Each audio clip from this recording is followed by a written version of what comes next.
Nakapagtala ng 61% ng mga Pilipino na nagsasabing sila ay nasisiyahan sa performance ng Philippine National Police batay sa pinakabagong Okta Research Survey.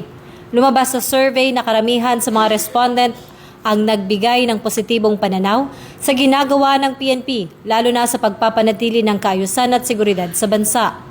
Ang naturang survey ay layuning masukat ang pananaw ng publiko at magsilbing batayan sa patuloy na pagpapabuti ng serbisyo ng mga ahensyang pangseguridad.